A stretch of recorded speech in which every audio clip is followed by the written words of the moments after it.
Okay, where were we? Sorry, technical difficulties again. This is what happens when you reach... I have to say, not exactly the best software I have used. It's better than my last one, but not as consistent, so I'll probably be using a different software next time. However, with this next section, it's going to be a little bit more intense. If you don't feel like you are able to withstand any more or have any type of security within yourself, please refrain from this last bit and please comment within the comment chat, or you may go check out our website throughout our actual webpage. Now, as we continue, I suggest you please think about this in a wholehearted way. Do not make fun of anything that I say next, and please, let's all be adults. If you cannot be an adult, then fine, I understand. But do realize that this happens to a lot of people.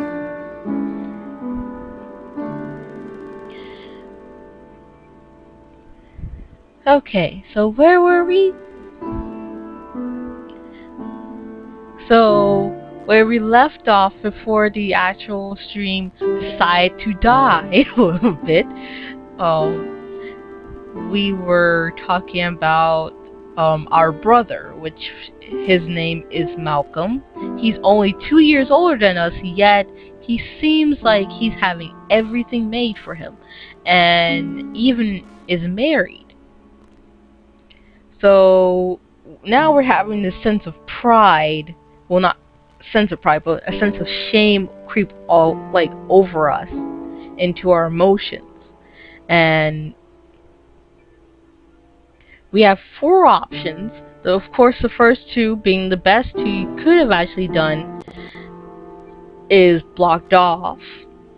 So the first option is laugh about your dorky night guard with your brother, which is probably your best one. I mean, I would make fun of night guard if that was me, because I actually did have one, so don't really see a difference there. Option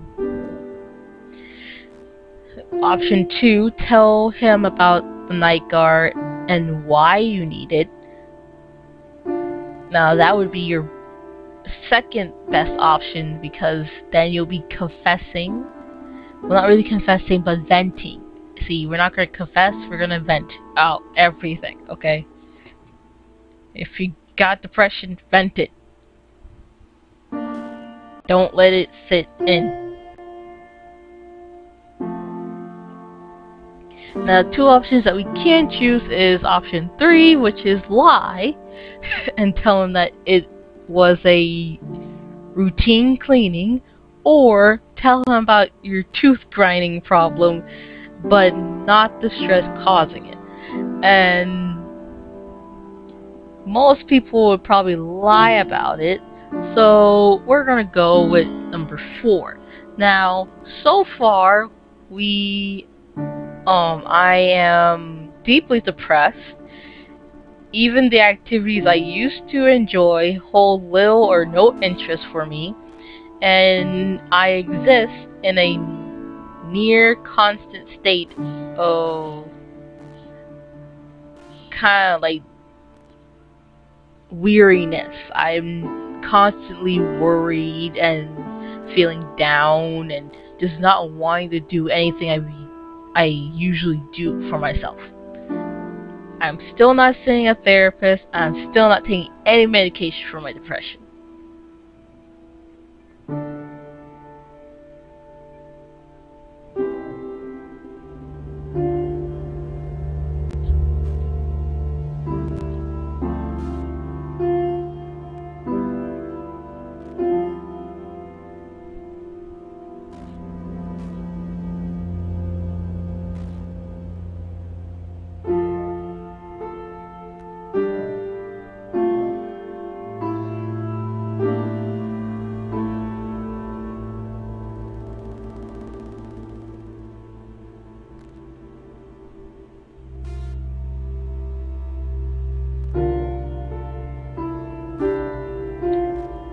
Let's see, what did I say?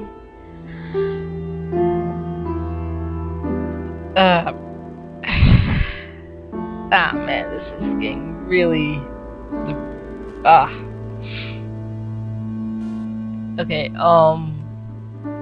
the dentist said that I'm apparently grinding my teeth too much when I sleep. Oh, Malcolm replies, been stressed out lately, kiddo? Why would you call me kiddo? We're only like 2 years apart. We're only 2 years apart. Don't make me feel like I'm like a kid that probably does not help the situation.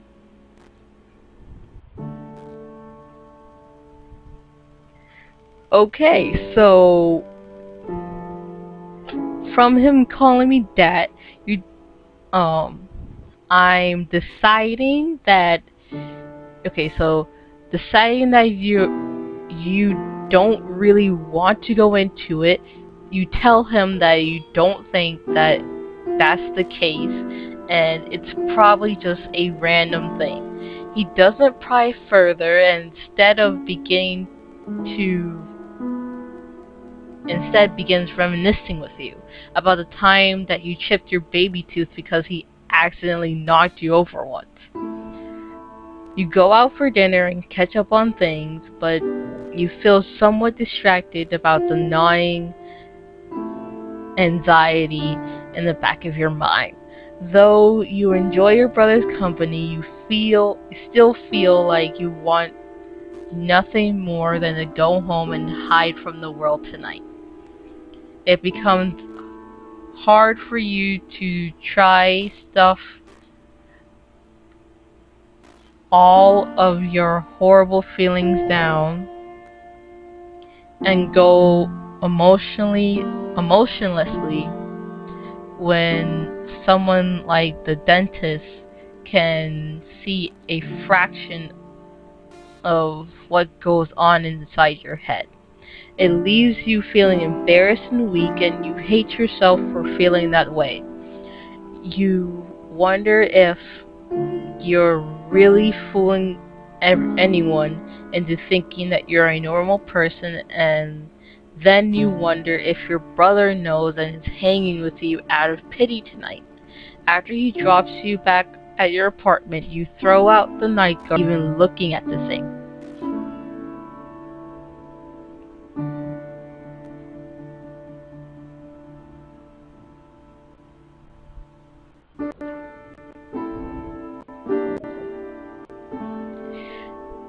Now, let's see how I did.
Okay, let's see. I think all the technical difficulties has been resolved for the moment.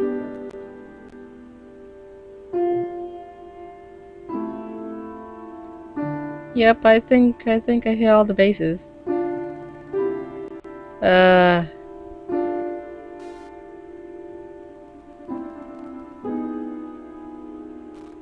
So far we keep going in and out, in and out, in and out, so I am terribly sorry for the inconvenience that this is causing you, because this is a very serious matter.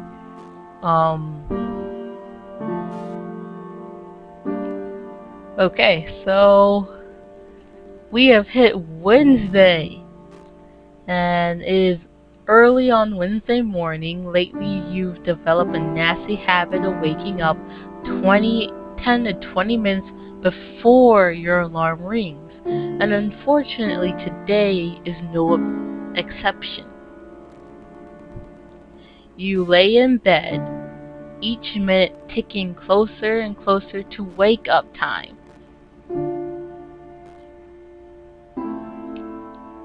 And you am passing on a swelling wave of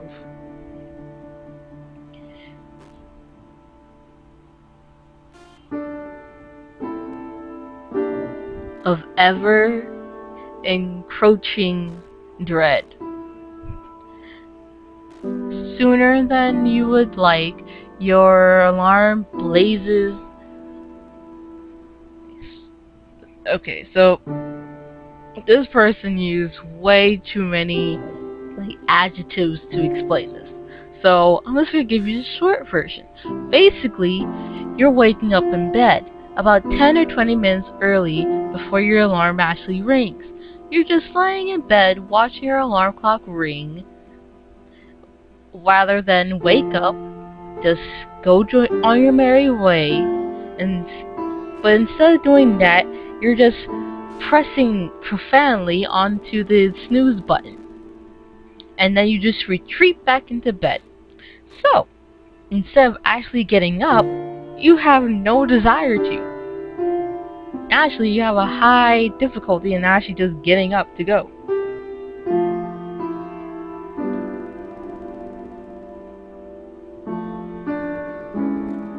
Because of this difficulty, you're just sitting there and just like, wow, bruh, really?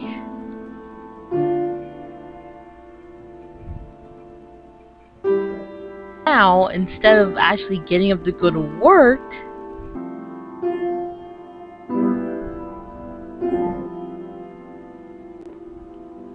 so much technical difficulties.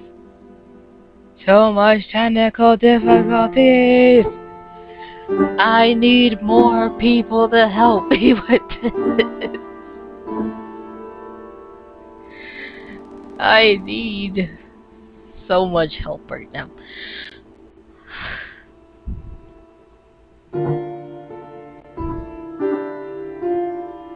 I'm getting ready, YouTube. I'm getting ready.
Let's see.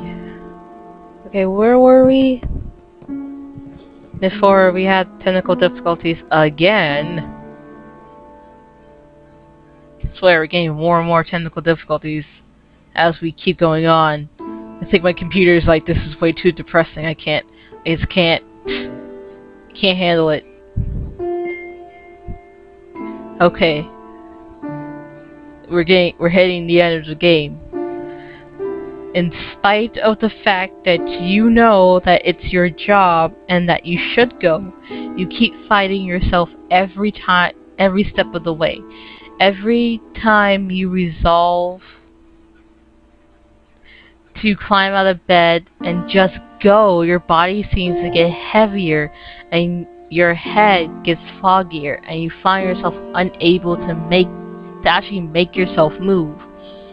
You grab your phone and dial your boss's number, hoping it's early enough that he won't be there and you can just leave a message. Fortunately, after a couple of clicks, your voicemail picks up and you leave a message explaining that you're sick and won't be in today. So as you hang up the phone, you worry perhaps your message sounds like a lame excuse. You hope your boss won't call or email you to follow up with your message, but for now you're too foggy to do too much of any sort of thinking, and eventually you fall back to sleep that is both heavy and restless with your kitty curled up at your feet, occasionally repositioning as you toss and turn.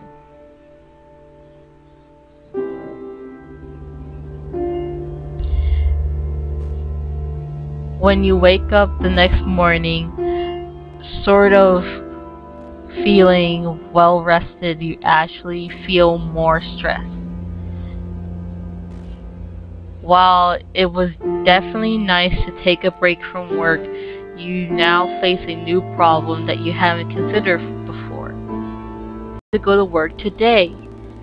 While you aren't having the same problem physically getting out of bed you were having yesterday,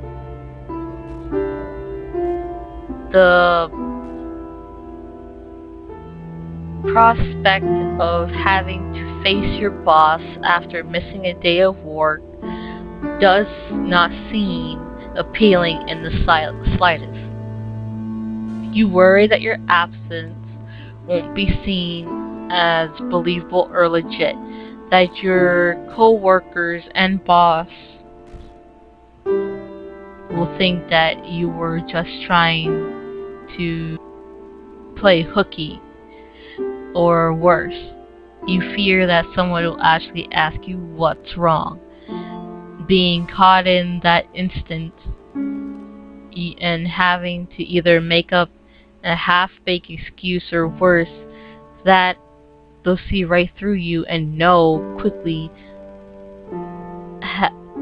has your mood matching to the weather outside. You know that you have to go to work, but you fear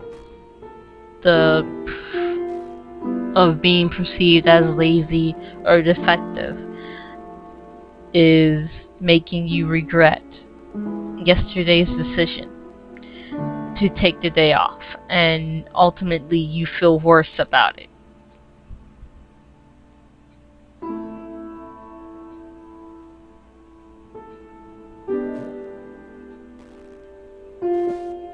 Oh my goodness, this game is just getting worse and worse. Okay, I am about to just stop the entire live session at this point. But I'm not going to quit because, you know what? We have gone too far in this life, and frankly, it's getting a lot worse by the minute. Like a lot. Like this is like getting even more intense than I was expecting. I wasn't expecting all this. This is getting more into life decisions.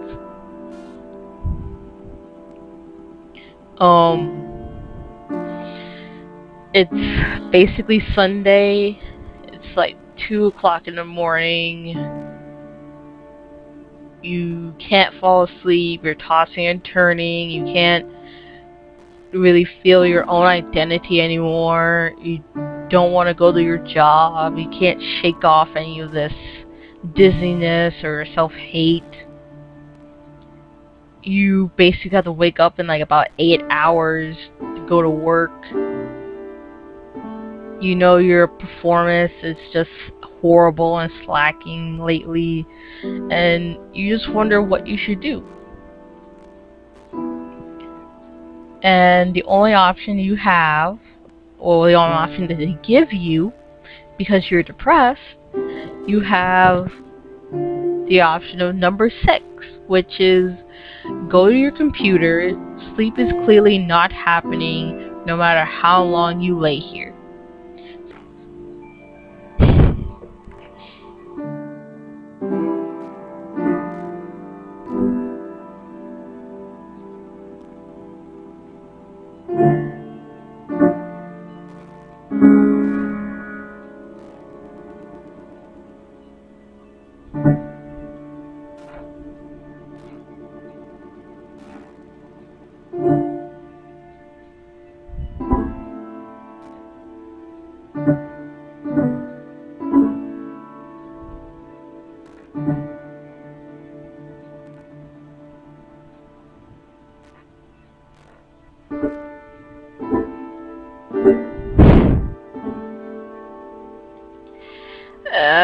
Man, I don't even. Whoa, this is.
Let's see what happens. Oh, okay, I messed up again. Probably should have done that. That wasn't the smartest idea. Don't do it. That was not the best decision you could have made. I went from profoundly depressed to severely depressed. My motivation levels are non-existent. My alternate between feeling totally empathetic to panicking about things out of my control, I have a lack of energy to do much more than sleep the days away, yet your constant feelings of worthlessness prevents you from getting any actual rest. You feel like dying, and ironically are too drained to actually act upon these feelings.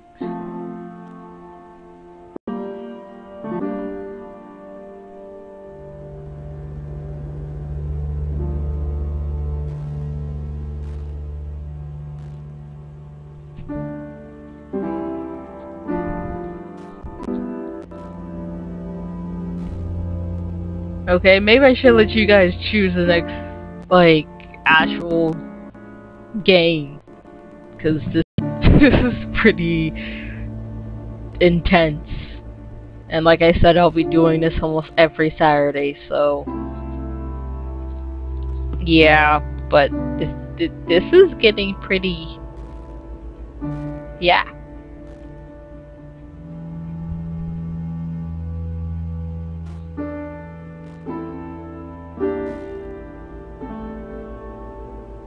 So basically, you've taken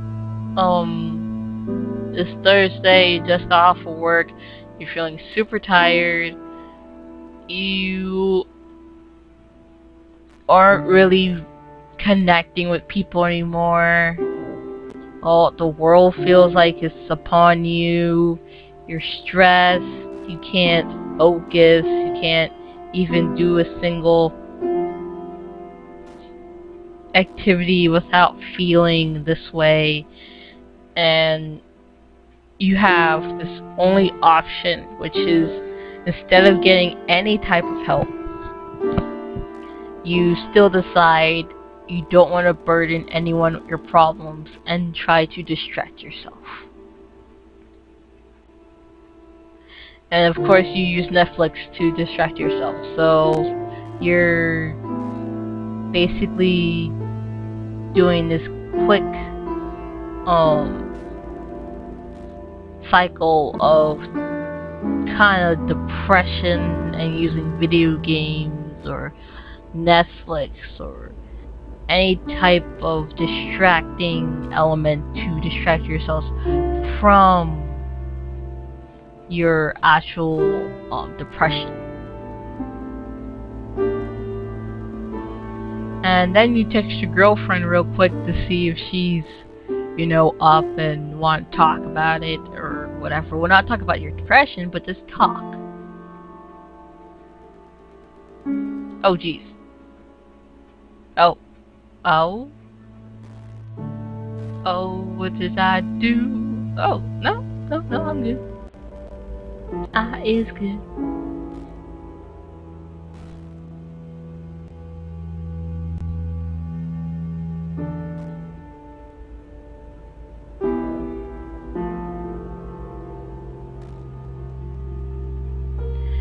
So it's Wednesday, you're visiting your parents for the... sorry. I'm terribly sorry. I'm sorry. I've been working on this organization since last night. I've worked way too much. I need to go to bed early today. Nah, I'm not gonna go to bed early. Just lie to myself. It's like at 11 o'clock. I'm still not done with this game, so gotta tough this out till I'm done.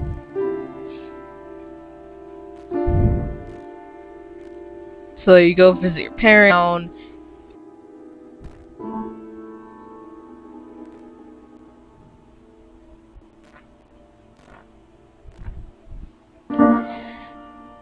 Oh goodness.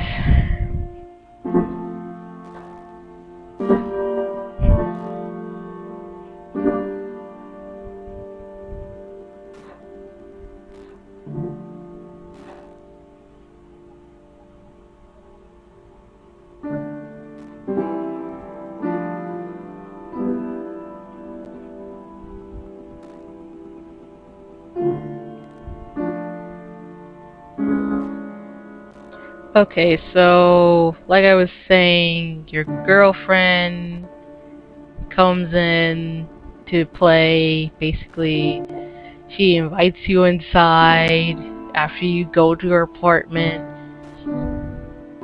She wants affection. You're more like, okay, I'll give you a hug, but that's about it.